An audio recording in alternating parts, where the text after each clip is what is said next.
Colour लेंगे इसमें red, white, yellow, आप किसी भी कलर का यूज़ कर सकते हैं फिर बर्ड बनाने के लिए। आप अपने अकॉर्डिंग आपको जो भी कलर इसमें पसंद है वो ले सकते हो। ठीक है, आपको जितना भी बर्ड चाहिए, ठीक है, ऐसा नहीं कि पूरे ट्री में आप बर्ड ही बना दीजिए, जहाँ आपको अच्छा लगे आप बर्ड बना सकते हैं। बर्ड का शेप भी चेंज कर सकते हैं, कलर्स भी चेंज कर सकते हैं, वो आप पे डिपेंड करता है कि आपको किस कलर का बर्ड ज़्यादा अच्छा लग रहा है। ये हमारा थंब से ये कर दिए। यदि आपको लगता है कि कहीं हमारा कम कलर लगा है तो आप कलर लगा सकते हैं, कर सकते हैं। अब इसमें सूखने के बाद हम इसमें ड्राइंग करेंगे।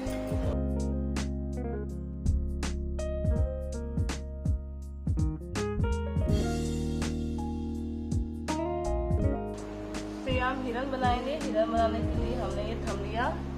आप कोई भी कलर ले सकते हो, बैकग्राउंड के अकॉर्डिंग आपको कलर लेना है। फिर यहाँ पे हम बड़ा थंब लगाएंगे। ये ध्यान,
है।